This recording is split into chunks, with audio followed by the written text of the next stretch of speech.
Over there! We can't let him get away! Too late, fool! You will not escape! Us? What in the name of... Gary? I'm sorry, okay? I hadn't prepped this part of the dungeon yet. I haven't had the time. But you don't suffer from this, do you? For more than 2 years, you've helped us to enhance our tools, grow our map libraries, and given us a warm welcome in the community of map makers and game masters. We are honored to be part of this community, and all we can say is thank you. Bring it on.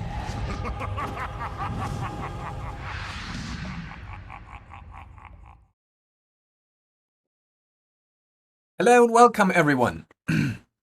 Today is another episode of our weekly Dungeon Fog community stream. My name is Till. I am one of the founders of Dungeon Fog, and every Tuesday we're looking at the current development of Dungeon Fog, recent patches, and stuff that is happening here in the Dungeon Fog sphere. And I'm really excited for today because we're not only looking at a new patch that has just dropped today, we're taking a little sneak peek at one of the tools that is currently in development. So join us for, 30 minutes, 40 minutes of updates, chat, and as always, if you have any questions, drop them in the chat. Maybe flag them with a question in front of it so I can see it. And yeah, let's get started. So today we have released a new patch. The patch is labeled Doors, and that's what the patch is about. It is kind of a hotfix patch though, so don't expect too much from it when it comes to new door features. It's more or less a cleanup of things that you have reported that should be working better or haven't been working properly in the past. It is also a preparation for things that we want to do with doors in the future. So let's have a look at what this means. I will go here. As always, you can find our patch notes if you want to dive into them. You can find those patch notes under dungeonfog.com/changelog. So if you're ever wondering what's going on, or if you missed a few patches and you want to read them up, here you can find them. I've just posted the link in the chat. And today's patch, again, is mainly focused around improving door handling. So when we look at that, we can see that there is a new button when you select a room that says Clear Doors. So if you have a room that has too many doors or windows and you're not happy with that, or you're duplicating a room to somewhere else and you want to get rid of those doors and windows for that room, there is a single button that will remove all of them at once, which also means that if you have an older map that might still have bugs with the doors, for example, duplication of several doors on the same spot, you can now get rid of all of them with one single click. So that is one of the new tools or new features that you have when you go into your select tool and you select a room. We also have improved the way the door handling behaves when you move a room or a room group. So the way that two rooms connect and you disconnect a room from another one now changes the behavior of how the doors behave, which means that right, sorry, I just confused myself. Which means that if you disconnect the room, the door stays with the room that was not moved.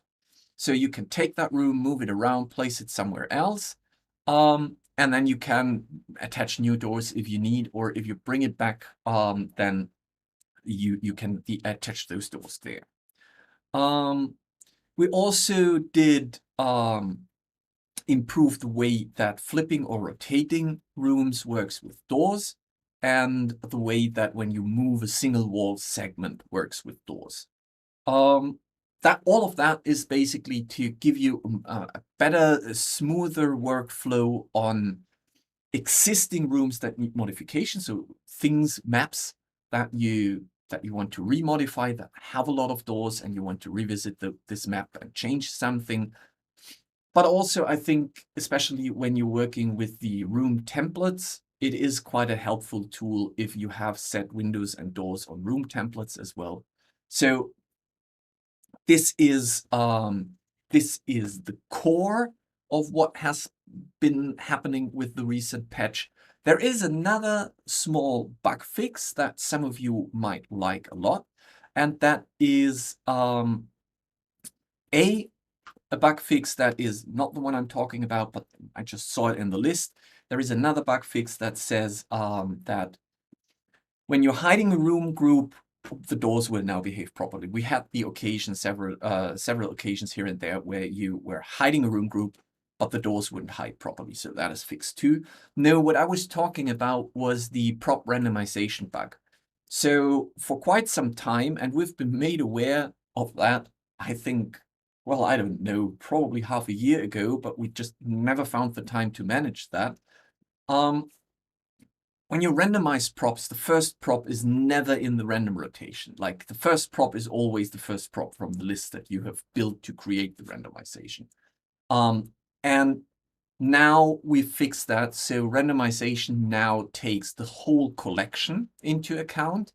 And also if you activate the random rotation or random scaling, the first prop already has a random rotation, random mirroring, or random scaling auto applied. So you can start right away. You don't have to kind of place the first prop to trigger randomization. So that has been fixed as well. As I said before, this patch, especially the door patch, is kind of a precursor to clean up the way that we're working with doors, because there is another task on our list that says reworking doors to make them scalable and resizable for you. But for that, we are going to look at what is currently in the making when it comes to our completely new tool. And let me quickly, before we go into the preview, let's just elaborate a little bit of what is the intention behind the new tool and what's the new tool called. So, over the course of the last years, we've seen more and more amazing maps that are kind of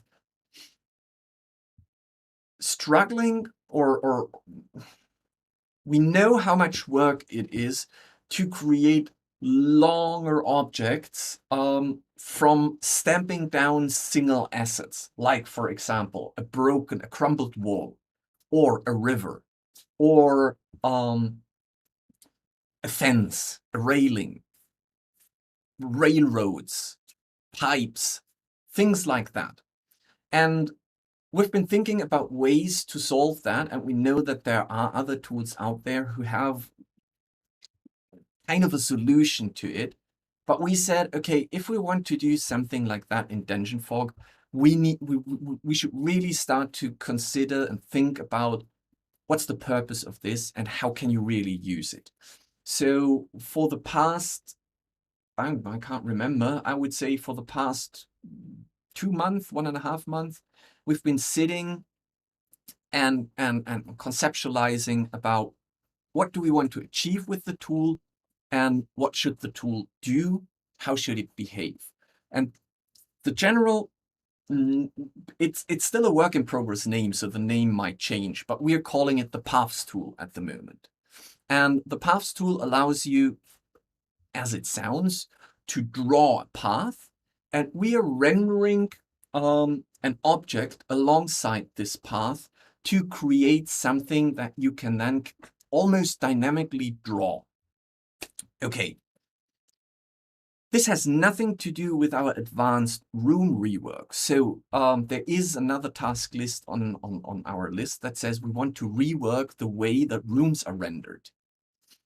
The Path tool is kind of a precursor to that. And because of the way that we can use that technology, the paths tool is also a precursor of what we then can do with doors, for example, or windows. So it's kind of as it was before with DungeonFog tools, it's a great way for us to test waters and see what works, what doesn't work, what can we do, what do we not, where do we need to improve, what do you like, and where do you see improvements.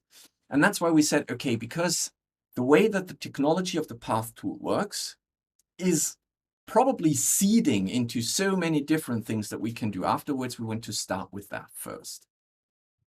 Now, without further ado, let's jump in and see what do I mean with a paths tool? How does that look? Now, be warned, we are, and stairs. Yeah, thank you very much, Anna.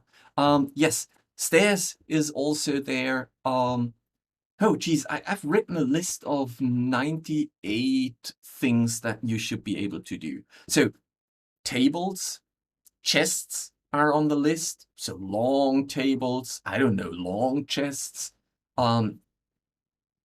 bookshelves, storage. There's stairs, of course. There's a lot of stuff in there. So yes, so let's have a look at that.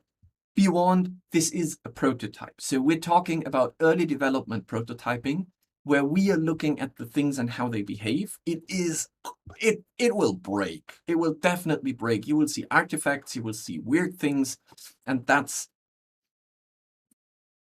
as planned, because now that we kind of have the technology, or let's say the course of development ready, we can now fine-tune it, dish out the details, fix the bugs, make sure that it gets a smooth experience. But we're at least a month, probably more, away from releasing the tool to you. So just that you know what we're looking at. But I will keep you on track with the future DungeonFog updates. So whenever we have something, whenever we've made progress on the tool, we will jump in and have a look at what has changed, what is new, what is different. Right. Okay. I think you all want to see it. So let's go back here, and let's go back here. Yes. Okay. Let's start with something simple. Here, this is just for development purposes. We have a few options here, so we can tweak and tune with things to see how the effects are. Later, we will take all those options and convert them into a user interface that makes sense for you. Like, for example, we don't know if we will ever introduce the tension the way that I have this slider here for me now. This might be something where you have, I don't know, a select or a flip or something like that makes it easier to use those things. To give a very simple example of what is the tool that I'm talking about, let's just draw a little river. Okay, so as you can see, this is a dynamic texture that kind of follows the path that I have drawn. In other words, if I flip on the wireframe, you can see the technology that's behind it. So we're kind of tracing, we're creating something like a spline that we then use to create texture elements on it, where you can then see how this texture is applied. There are two ways to draw. So the first one you have seen, which is, and I'm going to break it now, which is freehand. So I can go and make freehand rivers. And the second one is, and now I will have to reset it quickly. So let's do a freehand here once more. Now, the river is a great demo because the texture is extremely forgiving. We will look at other examples and why we still need to fine-tune stuff here. But this is freehand, which means click, trace, release, done. There is another way, and that is point click. So I click down, as you can see, it's attached to my mouse. I'm not clicking. So now I click, and now depending on where my mouse is in terms of position, so it is going to be locked. There are angles that are just impossible. We will see in the wireframe in a second. So 90 degrees is probably way too much. There might be just a 45-degree angle lock. And then you can place it. So what you also can do, and you can only do this in the point click, is you can scale up or scale down. Like, for example, if you want to do something like a waterfall here. And then you can go, and you can see it's still very buggy. This is against nature, but I'm fine with it because we're just testing it. Okay, so there are two modes. It's a free draw and it's a point click. And the free draw will be, I would say, probably less strict to what you can do and cannot do. So it's easier for you to break things, to break the immersion of a clean texture when using freehand, because we will not limit you in what you're doing with that.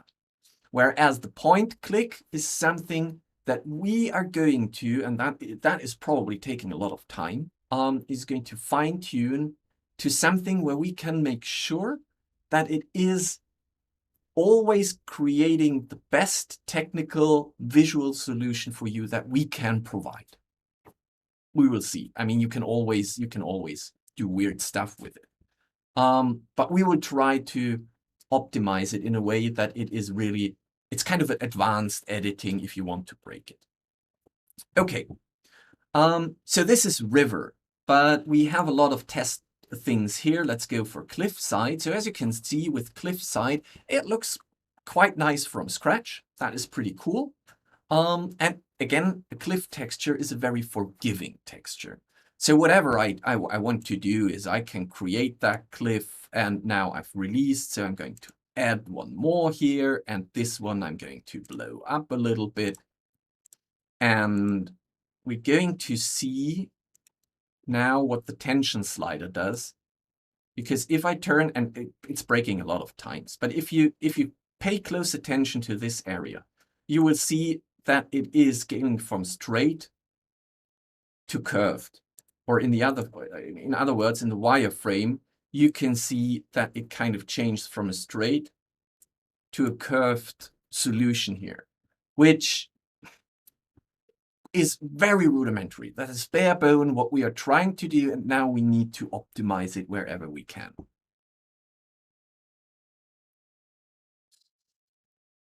Does this wireframe of texture pave a path for things like radial textures? Oh, nice. Okay. I think it's going to be something that you can use to hack around radial textures. But we have already, we had a very long and very in-depth kind of review assessment of what we have in DGNFOG. And interestingly enough, there was a big demand for, how's it called? Cylindric projection. So circular projection on a shape, for example. Instead of having just a square projection, something that is kind of projected onto a cylinder or a sphere, so that the textures get warped. The Paths tool has nothing to do with that for now, but we are aware of that request or requirement, and it has already found its way onto our task lists. So just letting you know, we know about that. We just need to tackle it eventually. Okay, so as we see, there are other things in here, like, for example, grass. If you want to do something like grass ledges, ropes. All those paths will, it's not in the prototype at the moment, but they will be editable, which means I can select those anchor points that I modified, and I can move them around or change the tension or change the sizing between those objects. So it's going to, as with the rest of DGNFOG, it's going to stay something that you can edit. You can colorize it. So we will treat it like a prop that has additional edit options. Can the paths be joined together? I don't know yet. So you can't take two separate paths and join them together. What we want to do is we want to have the option that if you are creating a path like that, that you can then close it. That actually is planned. But then I go now and say, okay, now I want to close this path with that one, and it's going to join. It's not on the list yet. This might be a little bit more tricky. I would say probably you have an option to edit an existing path and start continuing from one end or the other. But as we go down with different textures, you will see if two rivers flow into one bigger one together. Okay, it's not a simulation tool, it's a path tool, and it will come along with a lot of assets that you can then use to kind of, how do we call it, camouflage things that you want to camouflage. So if you would be doing two rivers that go into one, let me just restart this. Oh, we're back at the river. So let's say you have, oh, my bad. Let's start over. You have a river here and that goes along here. And then you have a second river here and you put it here. So how is that going to blend in? Luckily enough, it almost worked already. But there might be things that you want to blend over. So there will be kind of, let's call them blending props that you can use to place over things to blend stuff. Also, those paths, they can have different, I'm going to show you in a minute, they're going to have different ending options, which means, for example, they can fade. So you can say intro fade and outro fade, or you can just say intro specific prop, outro fade. So that's the goal. That's the idea of what you can do with it. However, there are props that work perfectly. And I would say, as long as they are organic or natural, like rivers, grass, cliffs, things that are kind of have an organic flow, they work pretty well. The second it goes into mechanical constructed things, it gets a little bit weird because you can do more than probably a physical object in the real world could or should do. So let me show you what happens if I go to mind tracks. Now, mind tracks,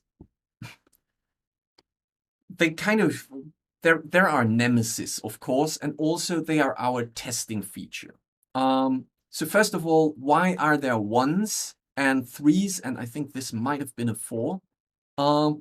This is because we are already building the system in a way that you can have up to, I don't know, endlessly different variations of one of those textures that we can then randomize. So that you don't have always the same texture repeating, but you have different sections that are kind of randomized to create more variety. Here you can see that I can say start with broken, or I could start with B1 and end with E. E is empty, sorry, D1. Okay. However, the problem is it's still a texture that is being warped. So whatever you do, there will be artifacts and there will be things that aren't perfectly clean. And all we can do is we can try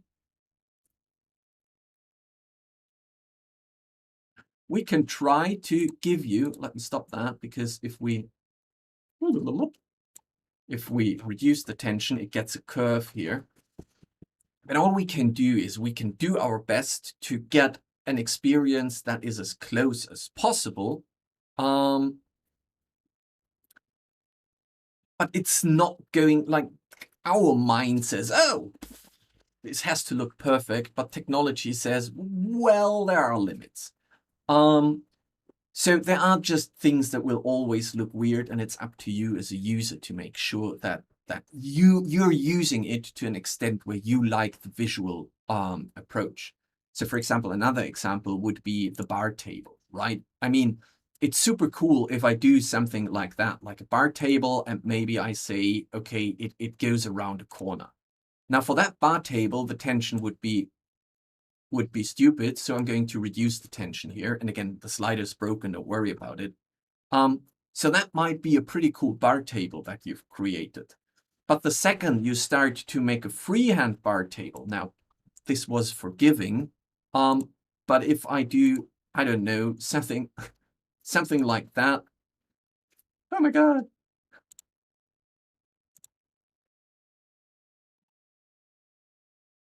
Okay, now it's completely broken. Let's try that once more.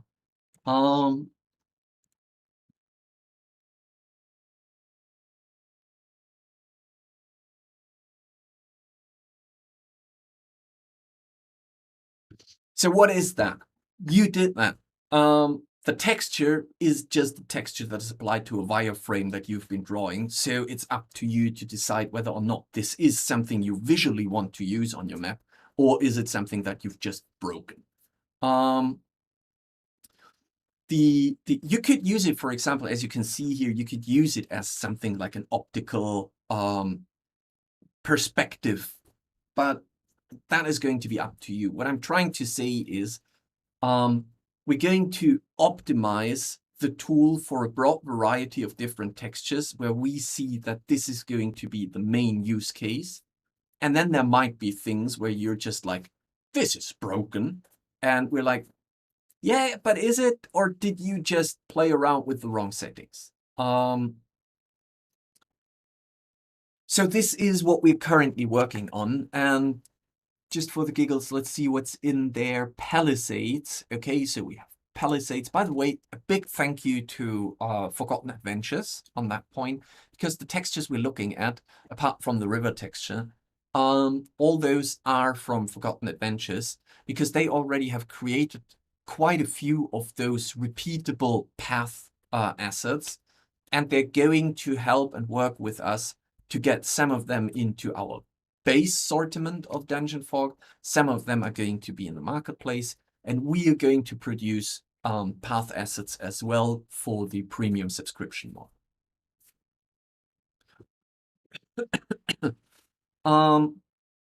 Right, what else? I think we've seen the bar, we've seen the palisade. This is the spiked palisade. This one is quite nice, I think. This is the palisade walkway. So I can't combine them yet. I've kind of constantly tried to work with them. Oh, I forgot to show you something which I find quite cool. And that is, let's go for the cliffs once more. So if you create a cliffside, something like this, whoop, and you kind of now start to really think about terrain. The cool thing is that it's going to be, and this is going to be for all the textures and the assets that are in there, it's going to be very simple to kind of repurpose them. So now it's going downwards, now it's upwards.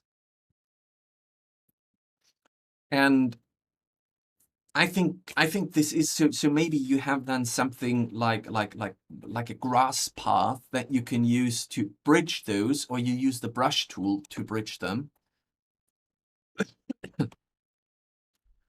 So I think we're on a good track here. I think this is, from my perspective, this is going to be a major step forward when it comes to map making in Dungeon Fog, because it's freehand drawing. It's very, very simple and very easy to create things that have been a little bit tedious beforehand, which is like cliffs, rivers, roads. There's a lot of stuff that you can do. Railings for balconies, I don't know. There's a lot of stuff that you can then do by just freehand drawing. And since we're talking about that, this is also, again, this is going to be our playground / precursor for what's then coming when we talk about a new way to render walls for rooms. Because once we have that technology, and once we have proven that it is user-friendly, customizable, and performance optimized, we've always said that we want to rework our rooms the way that they are rendered. And once we have that technology working, we can then revisit the way that we look at rooms. And I know that some of you are already thinking, what about cutting holes into rooms? Yes, exactly. So that's why we want to revisit the way that we're rendering rooms at the moment. And once we know that the way that we draw those wall or those paths, once we know that this works, we can then start working on something, for example, something like scalable things for doors, as well as for whole rooms. Okay, I was completely not paying attention to the chat, so let me quickly see if there were any questions. You would have to build switches for the railroads to blend. Yes, exactly. So there will be, if you want to have two railroads blending into one, you will definitely have to use something like a connector prop that you would place that you then connect. Because this is, I think, I don't know how often you've played on maps with railroads. I honestly have never. I think I've used a few in a mine map once. But building a system that kind of understands and interprets cross sections is probably a little bit over top for the amount of use cases that are out there. Lord God says this will be a quantum leap. Yes, I think so too. I think from improving your efficiency, the way that you work, this is going to be a quantum leap. And just from the general quality of how the maps will look, I really hope that you will love this, because I'm like, can I use it already? Damien is already getting his graphic tablet ready. Yes, that is going to be fun with a graphic tablet, I hope. Please give us feedback once it's out for testing. Will users be able to upload their own textures for the paths? Well, since you are able to upload textures, props, and tokens, I think making it available for you to upload your own paths is absolutely doable. I don't think that there's anything speaking against it. It might not be on the first release. It might be something that we're adding later. But I think it's absolutely doable, and it should be done. Make everyone issue commands to the editor in binary. Okay. What else do we have? Oh, Bodhi wants me to intro dance my map. Yeah, okay. If you have something like a fence with posts, what decides how often the post will appear, for example? Well, actually, the texture. So if the posts are every 2 meters on the texture, let's say the posts are every 50 pixels, the texture will try its best to remain its original size. You can scale textures, probably not that one. Or probably I have to reload my stuff. Oh, right, I remember scaling was probably, yeah. That was kind of broken and only applied on drawing. So if you want to have a fence with like a picket fence with a lot of those fence bars, then you should pick something that resembles that. If you want to have something specifically with longer outposts, you might find a texture for that, or you might abuse something else, like for example a railing, and then add your posts as props. I wonder if someone will ask for the yellow brick road. We will see.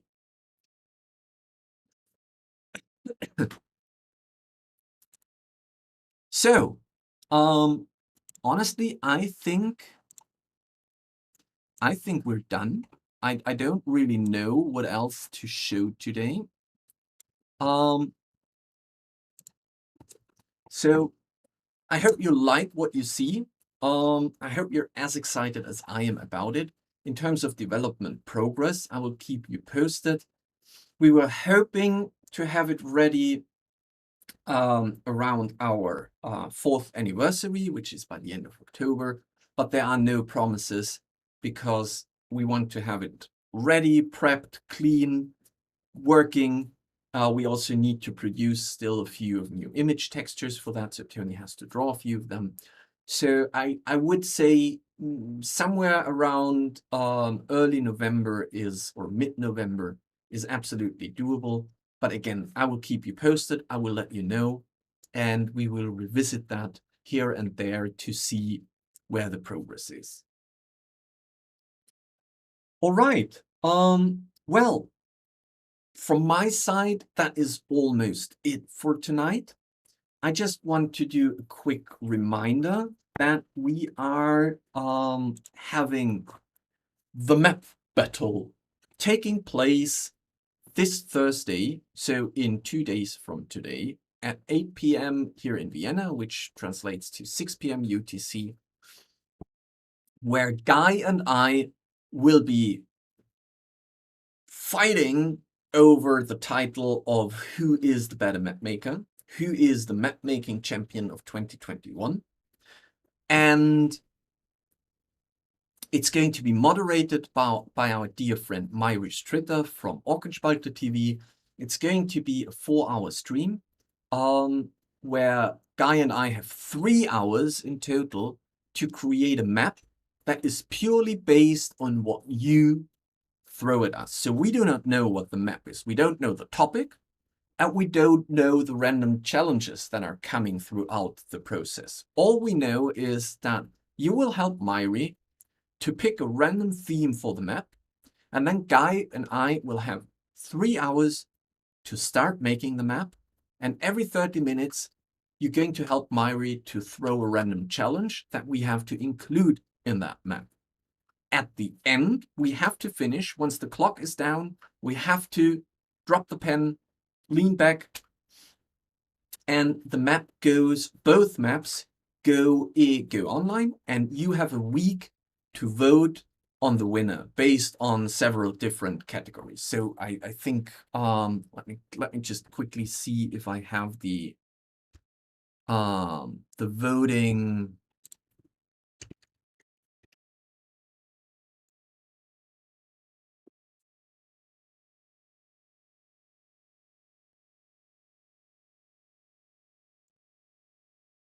Yeah, I have it. Okie doke. So here you can see, or you can't because I didn't screen share. Here you can see the voting categories. So it's who was better at meeting the theme, who was better at meeting the random challenges, who was better at overall aesthetics of the map, who was more original or creative on the map, and who added more playability to the map. And this is just a simple Guy Till, you have decided who was better in what category. It is a total of 5 categories, so there can't be a draw, which means at the end of your voting, there is one winner that has more points from you. And you have a week